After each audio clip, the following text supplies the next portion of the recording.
La ménagère veut le progrès, mais elle ne veut pas la pagaille. Je peux expliquer les logiciels libres en 3 mots. Liberté, égalité, fraternité. Apothem, an old aphorism that I want everybody to remember. If you're not paying for the product, you are the product. Premier objectif, c'est de développer l'intelligence artificielle et de faire du moteur de recherche Google une authentique intelligence artificielle. Et son deuxième objectif, c'est d'euthanasier la mort. Les dirigeants de Google sont obsédés par l'idée de faire reculer la mort. Je me définis un petit peu comme un des architectes d'origine de l'Internet et je suis le progrès, ou plus exactement le statu quo de l'Internet depuis pas mal d'années. Je fais partie des gens qui souhaitent, qui considèrent qu'il est indispensable de revoir l'architecture de l'Internet. Bienvenue sur 50 Galaxy, le podcast. Votre rendez-vous mensuel pour échanger sur les bonnes pratiques, les innovations et les ruptures liées à la transformation numérique. Bonjour et bienvenue dans 50 Galaxy, le podcast de la transformation numérique. Fabrice Darmon au micro pour ce 4e épisode. Nous parlons santé connectée avec Uwe Diegel. En deuxième partie, nous retrouvons nos chroniqueurs pour diverger et converger sur le sujet. Mais pour l'instant, je suis avec Nicolas Bermond sur la terrasse du 31 rue Blanche. Nicolas, bonjour. Bonjour Fabrice. Directeur de l'agence digitale 50a.fr. Et pour notre podcast du mois de juin, on s'attaque à un vaste sujet qui pourrait faire l'objet d'une série de podcasts à lui tout seul, la transformation numérique de la santé. En effet Fabrice, ce secteur d'activité s'est emparé d'Internet et des technologies de l'information très vite, dès leur naissance, fin des années 90. On a eu l'apparition du phénomène e-santé, e-health ou encore mHealth pour la santé sur mobile. On a eu donc de nouveaux usages des technologies par les acteurs de la santé, de nouvelles professions, mais aussi une évolution de la figure du patient. On est en effet acteur de notre propre santé. On parle de self-management ou de quantified self, c'est l'auto-mesure de soi. On voit qu'on va vers une médecine prédictive, prédictive des futures maladies grâce à la génomique et au big data. Une médecine préventive qui identifie les facteurs de risque, une médecine participative et une médecine personnalisée sur mesure. On parle de la médecine des 4P, Fabrice. L'enjeu est en fait de tuer, de retarder la mort. On a une utopie ancestrale de l'immortalité qui est présente dans la science-fiction et qui est le support aujourd'hui du transhumanisme.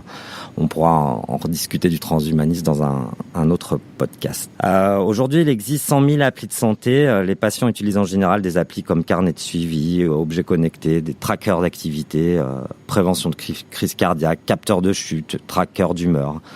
Les médecins aussi sont nombreux à utiliser la technologie pour améliorer leur métier, leur prise en charge ou les diagnostics. Aujourd'hui, on a 86% des jeunes médecins qui déclarent utiliser des applis pour leur métier. Alors souvent des bases de données, l'aide au pronostic et je dirais surtout la prise de rendez-vous. On va vraiment vers un corps augmenté et à travers ça, on a l'idée d'injonction au bien-être, au bien-vivre, mais aussi l'égalité d'accès aux soins grâce à la télémédecine. Il y a un réel enjeu d'éthique de la récolte des données personnelles médicales, et ce qui amène une crainte de revente aux industriels et aux assurances. On peut aussi craindre l'ubérisation de la santé. On se demande surtout en fait comment on va pouvoir conserver le secret médical. J'ai juste envie de donner 2 exemples pour introduire ce podcast. On a IBM Watson qui a vendu à 50 hôpitaux sa technologie dans le monde. Et finalement, en fait, cette technologie n'est pas si performante. Son problème, il privilégie les big data plutôt que les derniers diagnostics. Le deuxième exemple, en fait, c'est sur les limites de la bioéthique avec la Chine qui score votre réputation et votre ADN. Le résultat, si vous avez une mauvaise note, votre assurance augmente, on vous refuse un prêt, voire l'accès à un train. J'ai envie de dire que Black Mirror, la série, est maintenant une réalité. Nicolas, merci.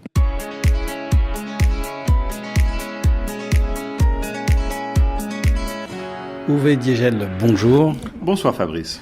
Alors, vous débutez votre parcours professionnel comme pianiste classique et suite à un accident à l'âge de 26 ans, vous vous passionnez pour la recherche médicale et le développement de nouvelles techniques de diagnostic.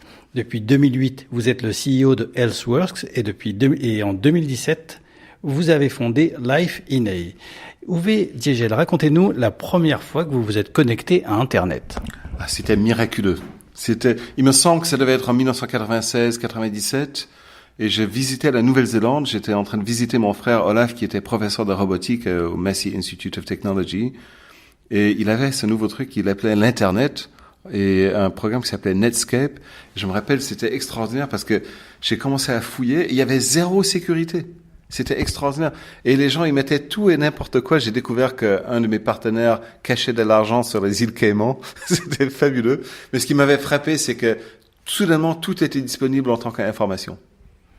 Et quel est l'Internet de vos rêves?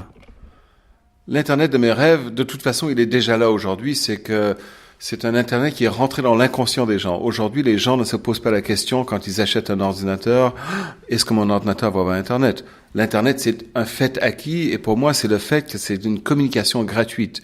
La semaine dernière, j'étais en Chine et où beaucoup de réseaux sociaux sont coupés. On n'a pas Facebook, on n'a pas FaceTime ou ni Messenger.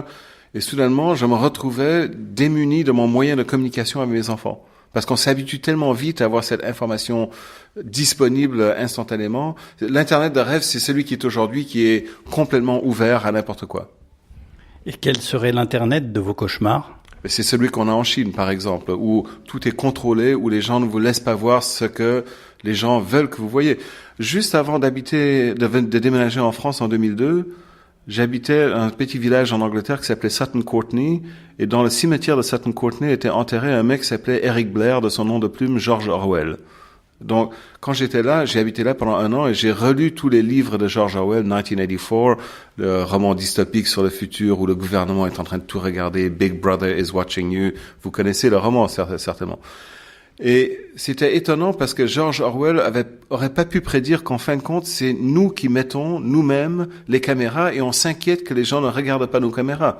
Aujourd'hui, tout le monde est en train d'agiter le fantôme de la sécurité des données pour des fausses raisons. Et ça, en fait, c'est le pire Internet, c'est quand les gens, ils s'imaginent des fausses idées sur, en fait, qu'est-ce qu'on va faire avec leurs données. Uwe Diegel, quelle est votre définition de la transformation numérique? La transformation numérique, aujourd'hui, c'est devenu un truc un peu vague. C'est devenu un de ces termes que tout le monde utilise pour n'importe quelle raison. Moi, c'est l'utilisation, le fait que l'Internet soit rentré dans l'inconscient des gens. La transformation numérique, c'est seulement un outil qui nous permet de travailler plus vite, plus rapidement. Par exemple, moi, quand je voyage, je ne prends même plus d'ordinateur. Je prends pas mon ordinateur au boulot. J'ai un ordinateur à la maison, j'ai un ordinateur au boulot et tout est synchronisé. Donc, tout ce que je fais sur mon ordinateur à la maison est automatiquement sur mon ordinateur au bureau. Et quand j'arrive en Chine, je prends n'importe quel ordinateur, je mets mon code et je suis sur mon ordinateur. Pour moi, la transformation numérique, c'est surtout un outil de travail. La transformation numérique, on en parlait un peu plus tôt, mais c'est un de ces mots magiques que tout le monde utilise à n'importe quel escient, comme l'ubérisation, et je vais répéter ce que je vous ai raconté un peu plus tôt. Aujourd'hui, on utilise le mot ubérisation n'importe comment. Et par exemple, si on se demande la question, qu'est-ce que c'est que Uber ou qu'est-ce que c'est qu'un taxi? Un taxi, c'est une voiture qu'on paye pour nous amener de A à B. Qu'est-ce que c'est qu'un Uber? C'est une voiture qu'on paye pour nous amener de A à B. En fait, leur rôle est identique sur l'Uber. C'est la méthode qui a changé. Et la méthode de travail, utiliser la transformation numérique, c'est tout simplement un changement de méthode de travail qui va tout changer. Parce que tout est constamment en période de flux. Je sais pas si vous avez lu un roman de Karamazov, de Dostoïevski, les frères Karamazov, ou Dostoïevski qui disait que le monde est un océan où tout touche et communique. Mon frère, la cotation exacte, c'est mon frère demandait pardon aux oiseaux, ce qui semble absurde, mais il avait raison, car le monde est un océan où tout touche et communique. Et aujourd'hui, l'Internet nous permet de tout toucher et de faire communiquer d'une manière beaucoup plus rapide qui n'était pas là avant. Uwe Diegel, où en est-on dans le domaine de la santé connectée? C'est toujours une santé sensible. Au début, quand on avait lancé la santé connectée, c'est vers 98 qu'on a eu les premiers vrais outils de santé connectée, parce qu'en 98, on a un instrument magique qui est apparu, qui était le téléphone portable, qui était l'iPhone 3, qui est apparu en juin 2008.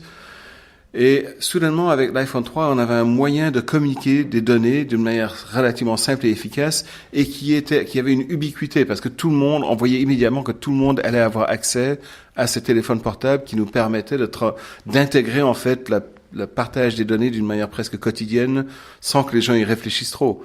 Mais au début, on s'était dit que la santé connectée, ça allait nous permettre d'offrir une santé non pas pour tous, mais pour tous et chacun. Ce qui veut dire une santé individualisée, que chaque solution de santé serait bâtie autour de vos besoins à vous, Fabrice, ou de Nicolas, ou de moi-même. On serait capable de donner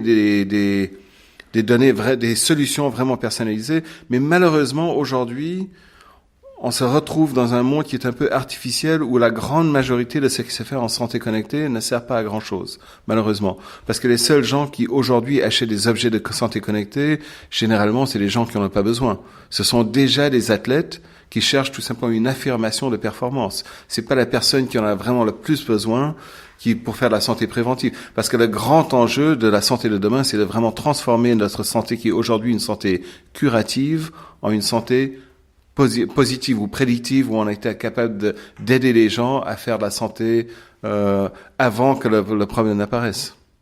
À votre avis, Uwe Diegel, combien de temps l'économie va-t-elle pouvoir tenir avec le modèle de l'ancien monde? Le fait est que elle va tenir, parce que la santé est un droit universel, c'est une des premières choses qui est posée, et il y aura toujours de l'argent pour la santé, on va toujours être en train de se battre, et le système va être constamment en évolution. Ce qui est surtout important, c'est que elle est en train de changer, parce qu'on sait aujourd'hui que tout ce qui peut être connecté va être connecté, c'est même pas une question, que ça soit une voiture, une chaise, une table, votre microphone, si ça peut être connecté, ça va être connecté, ce qui va nous créer un nouvel écosystème, et ça va changer le système de santé. Mais la dépense sur la santé, ça va toujours représenter entre 15 et 20% du budget du gouvernement global.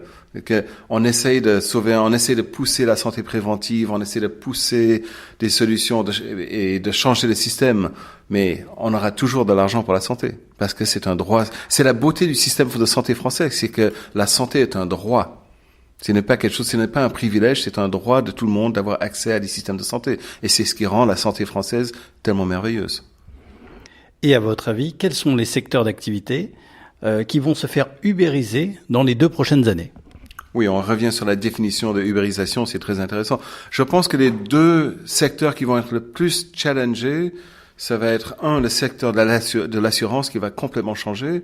Parce que non seulement le système lui-même va changer fondamentalement, imaginez par exemple que quand toutes les voitures deviennent autonomes, comment est-ce qu'on va assurer les gens? Est-ce qu'on va assurer, si votre voiture qui est une voiture maintenant entre guillemets intelligente décide de vous tuer pour sauver la vie d'un enfant qui marche devant la voiture, donc elle décide que la vie de l'enfant a plus de valeur, qui est responsable? Qui va payer? Est-ce que c'est la voiture? Est-ce que c'est l'assurance? Donc ça, c'est les systèmes qui vont changer, mais ils vont surtout changer parce que, on le sait tous, les GAFA, ils arrivent, les Google, Amazon, Facebook, Apple, etc., qui commencent eux-mêmes à offrir des nouveaux systèmes de santé, des systèmes d'assurance un peu plus personnalisés, et généralement, les gens, ils ont de moins en moins peur, ils cherchent des nouvelles solutions, et en même temps, on a une méfiance intrinsèque contre les assurances.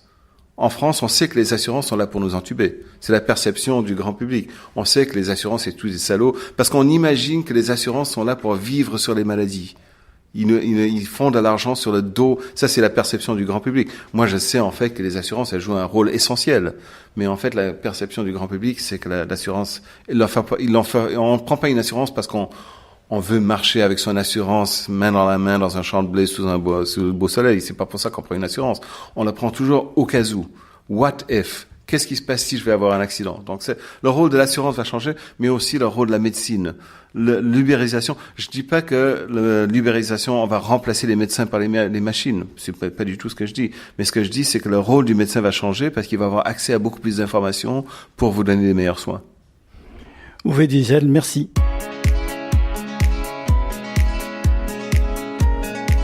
Vous écoutez 50 Galaxy, le podcast de la transformation numérique. Je suis en compagnie des loups de mer et des pointures du web français. Deuxième partie, podcast, convergence et divergence sur la transformation numérique de la santé.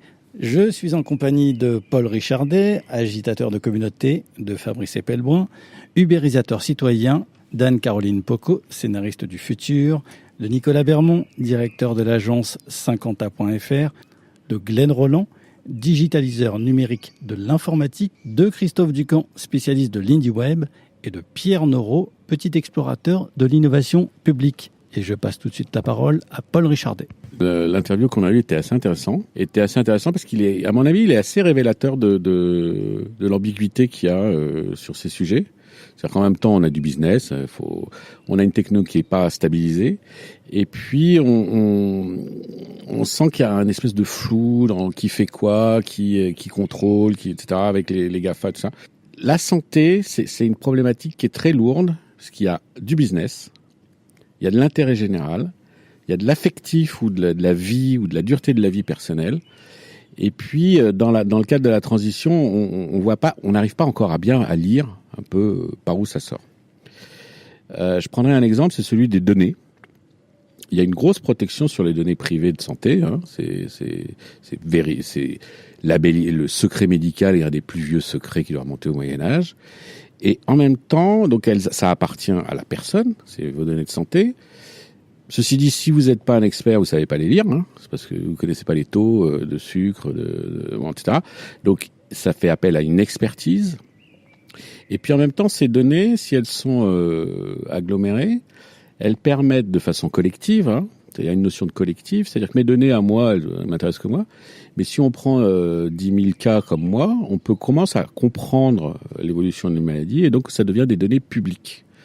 Donc, il y a une difficulté sur l'analyse de ces données qui sont, est-ce qu'elles sont personnelles? Est-ce que c'est des données d'expertise? Elles appartiennent aux experts? Ou est-ce que c'est des données collectives? C'est-à-dire qu'elles appartiennent à tous et que moi, si je donne mes données à un fonds de recherche ou est-ce qu'elles vont pas permettre de sauver d'autres gens? Donc, et ça, aujourd'hui, il y a une difficulté juridique, une difficulté d'appréhension. Est-ce que sur ces données, je pense qu'il y a besoin d'une clarification.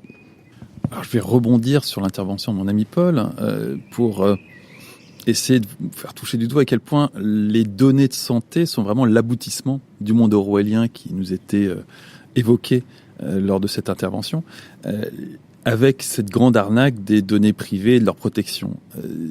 Pour ce qui touche de la santé, vous pouvez protéger les données personnelles autant que vous voulez. De toute façon, il y aura un pot commun, de façon à faire une petite tour de passe-passe à base de big data, qui, même en anonymisant nos données, auront un impact individuel sur chacun d'entre nous. Très concrètement, à partir d'une lecture surtout temporelle des données santé, on peut commencer à faire du prédictif. À partir du moment où on fait du prédictif, on tombe dans un problème assurantiel. Si je suis capable de prédire que un tel aura un cancer dans 5 ans, vous savez bien que je ne vais pas l'assurer en tant qu'assureur. Et pourtant, cet un tel va naïvement confier ses données de santé et tôt ou tard se retrouver dans des problèmes assurantiels assez catastrophiques. Et on va arriver malgré tout à un paradigme avec la protection de la vie privée dans lequel on a déjà fait un certain chemin, qui est que à titre personnel, je vais avoir un intérêt à donner mes données de santé parce que ça va m'apporter un vrai surplus de santé, un vrai bénéfice immédiat. La santé prédictive va incontestablement être un énorme plus pour nous tous, mais va avoir un effet pervers qui va amener tout un tas de gens vers un désert assurantiel. C'est quelque chose qui nous menace et vu la dextérité avec laquelle la société s'est saisie de la protection des données personnelles, malgré le GDPR, on s'apprête vraisemblablement à vivre de grandes catastrophes.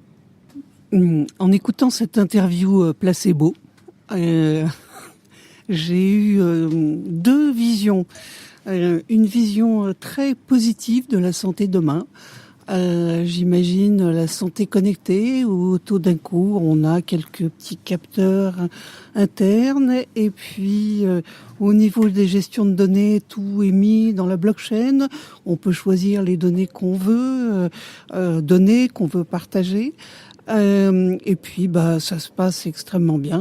À un moment donné, si on a le moindre problème, on a une petite alerte bien avant en manière préventive et on va se faire soigner. Du coup, même le nom maladie n'existe plus. C'est-à-dire, on est tous chroniquement en bonne santé et on ne s'occupe plus de ça.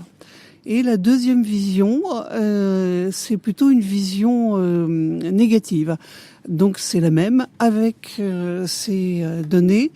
on a tout d'un coup les assurances qui nous tombent dessus, qui nous disent ah bah oui bah toi t'as trop bu hier donc hop ça y est deuxième verre de vin hop augmentation. Du coup, on n'a absolument plus la liberté de pouvoir vivre. On est obligés tous de marcher. Donc toute la ville se transforme en un immense stade où tout le monde marche. On n'a plus la voiture de fonction, mais on a la basket de fonction qui est plus ou moins dynamique. Et la santé devient une préoccupation permanente et on est même obligés de tous être heureux. Je voulais tout d'abord remercier Uwe qui nous donne une vision très large en fait de la santé connectée. Et surtout, je partage 3 passions avec lui. Ma première passion, c'est le piano. Ma deuxième passion, c'est le commerce.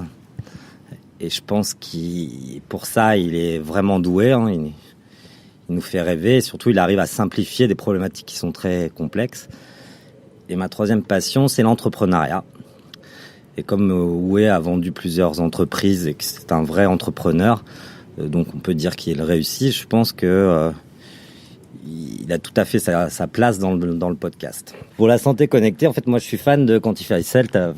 Avec Christophe, on avait même l'association My Data Labs qui regroupait 700 quantifieurs il y a de ça peut-être une dizaine d'années bientôt.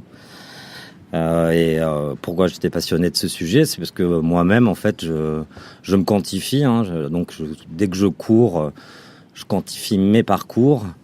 Je quantifie aussi les kilomètres que je fais. Je fais des photos aussi pour venir faire de la quantification visuelle. Ma troisième quantification, c'est que je regarde ma consommation de données.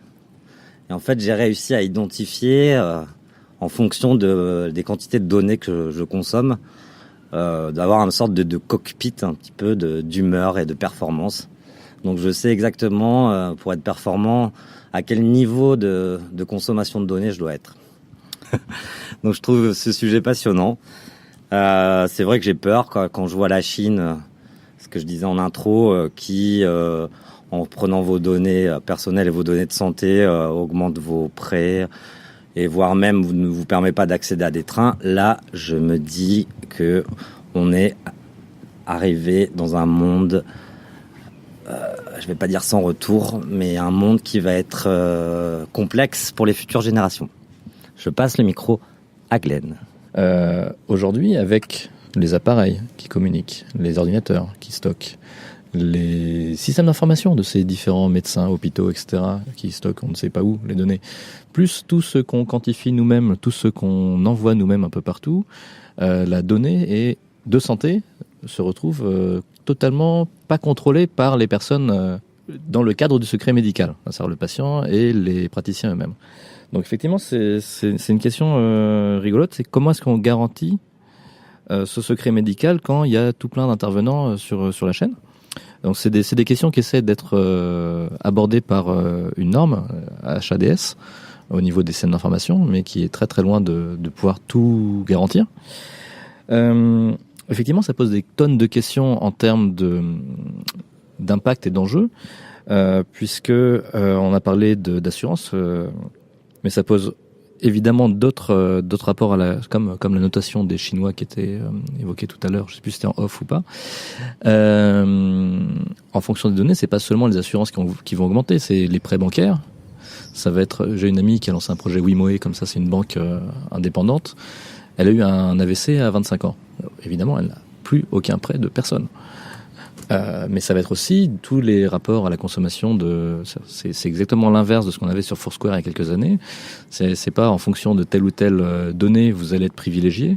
C'est en fonction de telle ou telle donnée vous allez avoir un malus dans à peu près tous les magasins en rapport ou non avec ce que vous allez faire. Donc tout ça, c'est lié au fait d'accéder ou pas, ou de croiser ou pas les données de santé. Et tout ça m'inquiète d'autant plus quand on parle de tout ce qui est blockchain, où on va avoir inscrit dans le marbre tout un tas de choses, et peut-être les données de santé, et quand sur ces blockchains, on rajoute en plus l'exécution automatisée de contrats Ce qui veut dire que c'est peut-être même plus un intérêt particulier à un instant T, mais une règle qu'on a écrite dans le marbre bien avant, qui va s'exécuter de façon totalement, je ne sais pas si c'est juste ou injuste, mais qui va s'exécuter parfaitement et de façon totalement millimétrée en fonction des données en question. Et ça m'inquiète. Oui. Merci Yves d'avoir contribué aussi à ouvrir le marché de ces capteurs, tous ces terminaux numériques sur la santé connectée, et notamment d'avoir participé à l'effort de convaincre les réseaux de pharmacie. Moi, je reviens aussi, un peu comme Nicolas, de 10 années de la pratique de ces capteurs de données de santé, puis d'essayer de prendre connaissance où vont ces données, qui souvent sont dans les startups, etc. Je serais peut-être pas aussi pessimiste que mes chers confrères, puisque de tout temps, on avait vu que pour se faire prêter de l'argent, le banquier nous demandait un test d'effort chez un expert qui était non pas désigné par soi-même, par le patient, mais par le banquier, etc. Enfin, je pense que la santé a toujours été assez corrélée au risque. Donc je pense pas que la donne change énormément. De mon point de vue, moi j'ai l'impression que tous ces capteurs, etc., on a maintenant moyen de peut-être comprendre. Il y a des techniques pour hacker les balances de chez WeSync, ces compagnies, pour faire que les datas soient récupérées par soi-même. Enfin, il y a tout un collectif qui a bien travaillé sur ces capteurs. Je pense que, enfin, moi, mon point de vue, je suis plutôt assez optimiste. Tous ces appareils et l'espèce de maturité qui est en train de s'installer permet à chacun de piloter soi-même un petit peu sa santé, son bien-être. Et je reste aussi optimiste quand je vois, moi je suis toujours pareil pour différentes raisons, dans le check-up avec pas mal de prises de sang, et qu'on a toujours des organismes dans les hôpitaux pour quand on prélève le sang, sont toujours en termes de médias de communication, ils communiquent par fax. Donc je crois que, enfin, à titre personnel, merci Yves et merci à tous ceux toutes les startups qui continuent à nous trouver des devices qui sont pas uniquement conçus pour les athlètes, mais qui vont aussi dans le sens du bien-être personnel. En ces temps de Roland-Garros et en parlant d'athlètes, je vais me permettre de prendre la balle au bon. Et je suis entièrement d'accord avec toi. Il faut remercier tous ces innovateurs qui font en sorte de mettre à disposition des services aux personnes qui en ont le plus besoin, en particulier vis-à-vis de la médecine prédictive. Et j'ai un autre point commun avec Uwe, c'est que comme lui, Orwell a été l'un des premiers livres que j'ai pu lire en anglais. J'ai donc un rapport, enfin pas comme lui, mais j'ai un rapport particulier à Orwell. Et Orwell, sa vision dystopique, elle est basée sur l'utilisation des données privées pour un profilage social, ce qui est le berceau vraiment de cette vision cauchemardesque de l'État. Et si les données sociales définissent une personnalité, les données médicales, elles caractérisent une personne dans ce qu'elle a de plus intime, le corps. Et ça me permet de passer à un deuxième point où je suis vraiment d'accord avec lui. C'est que les assurances, effectivement, elles effectuent une forme de service public quand on y pense. Au-delà de la sécurité sociale, elles mutualisent les risques et les coûts de santé. Elles assument un rôle public puisqu'elles créent une forme d'égalité face à la maladie. Elles permettent à tous d'accéder à un traitement. Elles génèrent de la sécurité face à l'incertitude, d'être prédisposés face à une maladie. C'est cool ça. Mais en fait, si les assurances, elles veulent nos données médicales, c'est pas du tout pour pouvoir nous aider à faire face à l'incertitude et pour faire de la médecine prédictive. Au contraire, c'est pour réduire cette incertitude et pour nous attribuer des facteurs de risque et vous faire payer pour vos prédispositions. Et là, on passe à une vision tout de suite un peu plus dystopique. Puisque ce service, effectivement, il devient encore plus excellent quand on est sain de corps et d'esprit. L'assurance, elle va coûter beaucoup moins cher. Et par contre, si on a une prédisposition qu'on n'a pas méritée, puisqu'on est né avec, d'un coup, l'assurance va devenir beaucoup plus coûteuse. Et là, c'est là que le bas blesse et qu'on se rend compte que finalement, on aurait peut-être tort de croire que les assurances sont une forme de service public. C'est le rôle de la sécurité sociale. Ça me permet donc de finir sur un petit truc. Cette vision de données personnelles, médicales qu'il faudrait offrir aux assurances, finalement, c'est peut-être le chaînon manquant entre Orwell et la Chine. Merci, et on se retrouve pour la deuxième partie dans quelques instants.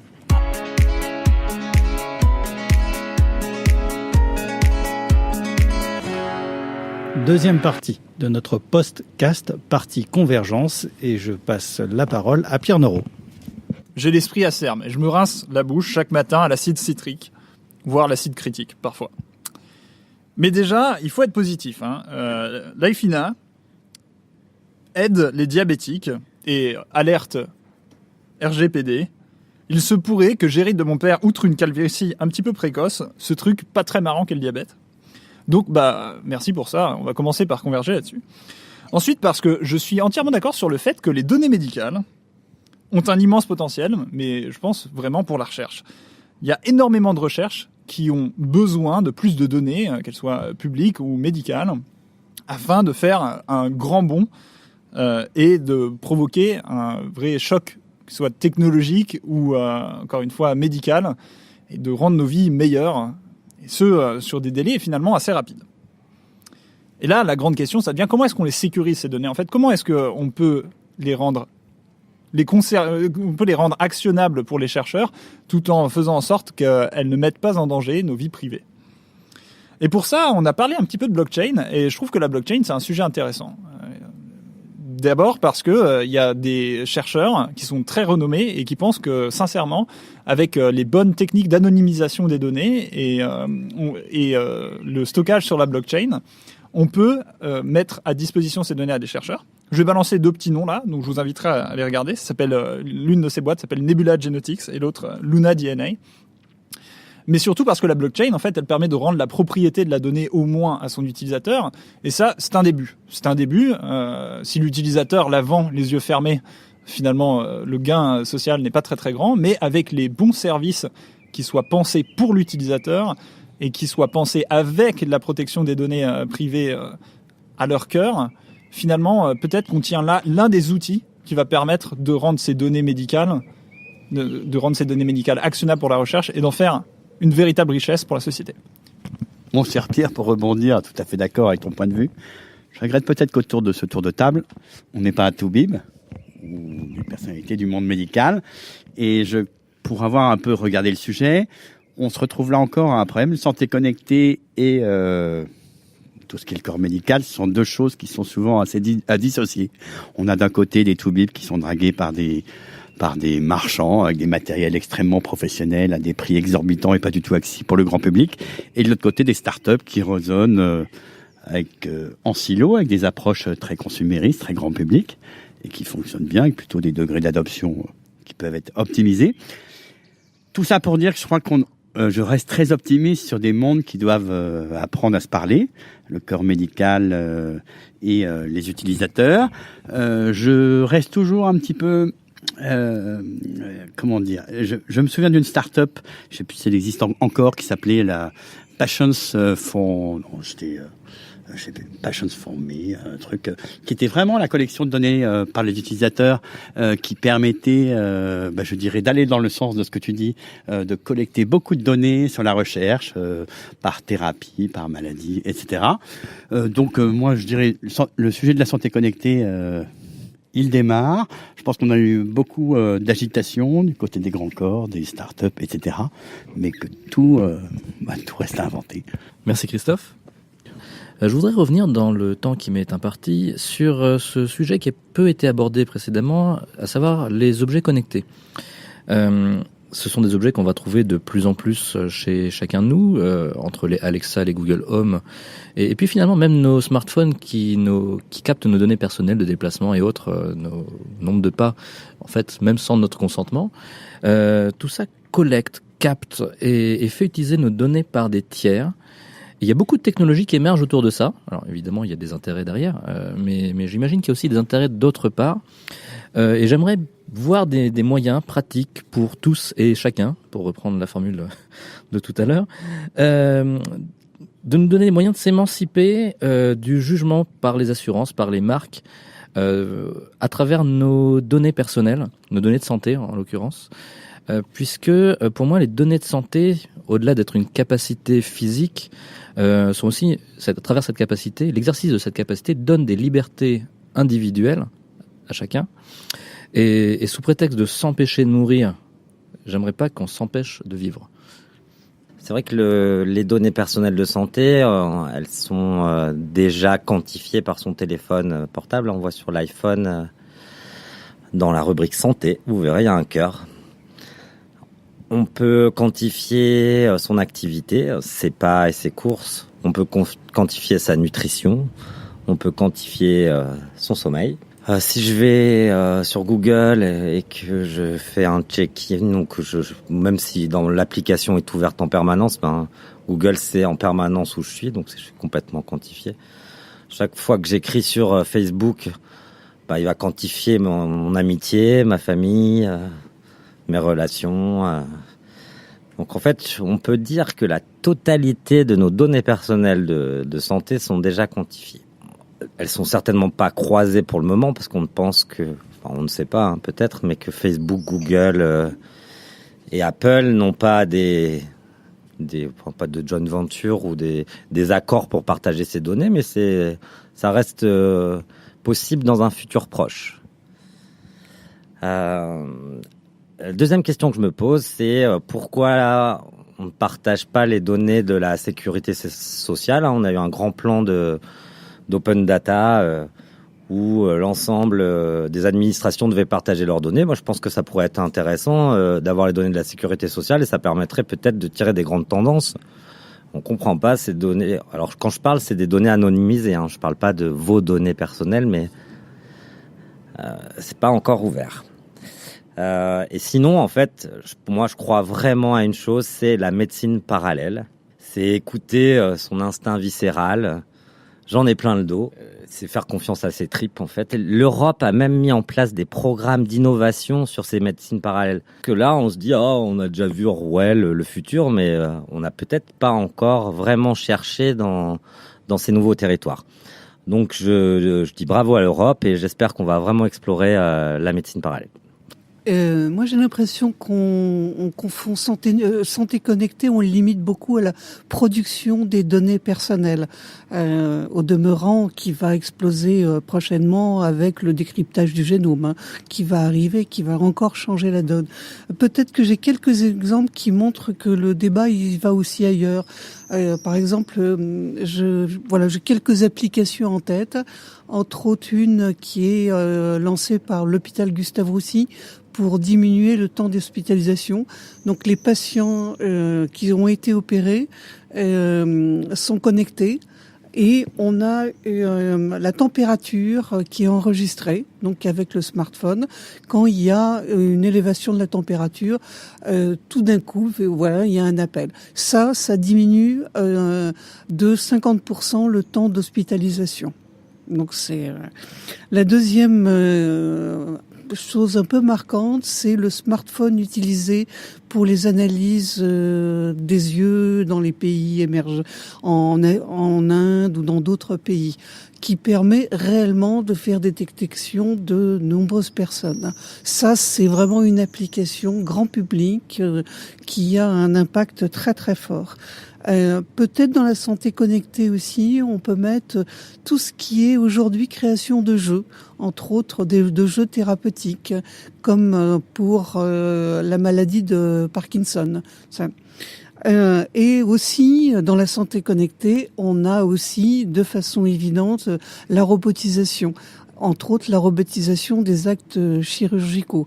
Jusqu'à maintenant, on a le stéthoscope. Peut-être que demain, de plus en plus, on va avoir des robots qui vont effectuer les opérations.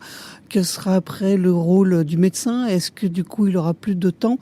Tout ça, en fait, le débat, la santé connectée, c'est pas uniquement nos données personnelles. Il est beaucoup plus vaste que ça. Je vais continuer sur les limites que vont nous permettre de toucher la santé connectée. De la même façon que le sempiternel je n'ai rien à cacher va trouver ses limites dans la santé connectée parce qu'on a quand même probablement tous à cacher notre taux de cholestérol ou notre taux de glycémie à notre banquier de façon à avoir un meilleur taux bancaire. On va toucher un autre problème qui est celui de la cybersécurité. La santé connectée fonctionne énormément avec des objets connectés. On sait tous que ce sont des passoires d'un point de vue sécurité.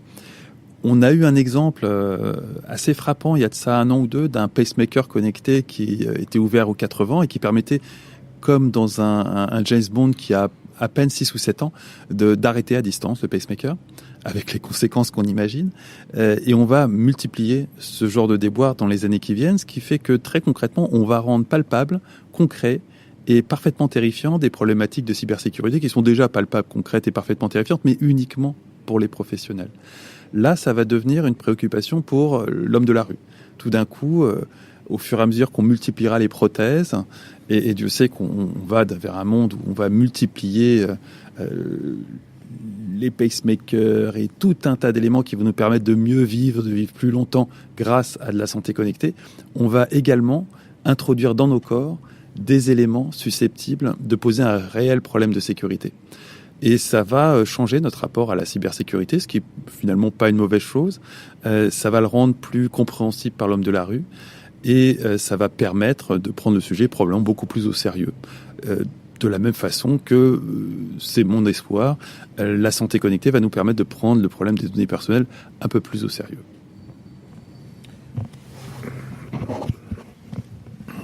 Moi, je voudrais revenir sur le fameux mot de transition, dont la personne qui a été interviewée au début a dit qu'elle avait du mal à le saisir. Je pense que c'est une réalité. Aujourd'hui, tout le monde l'utilise, mais on a effectivement du mal à le concrétiser, à le visualiser, à le quantifier. Donc, je voudrais rappeler quand même la base, c'est que technologie n'est pas magie. Il ne suffit pas de mettre de la technologie pour résoudre un problème. En fait, la technologie, elle permet de structurer, de documenter, de hiérarchiser, de quantifier des données. Mais elle sait rarement interpréter ces données, et que en fait toute technologie intervient dans un environnement socio-économique. Et dans la santé, on voit bien qu'il y a 4 types d'acteurs majeurs. Il y a effectivement les acteurs marchands qui veulent vendre des molécules ou des machines, et à des coûts qui sont souvent assez intéressants, mais avec des investissements lourds de R&D. On voit qu'il y a les fameux professionnels de santé qui sont les gardiens de l'expertise. On voit l'importance de l'État, enfin, ou tout au moins de la puissance publique, de la sécurité sociale, avec les coûts. La santé, c'est quand même 10% du PIB. On voit aussi l'importance du patient, et notamment des patients qui sont un peu âgés, dont le corps commence à s'user et qui commencent à avoir un petit peu des difficultés à gérer tout ça. Donc la vraie question, la technologie peut aider les gens, mais à condition qu'ils s'aident eux-mêmes.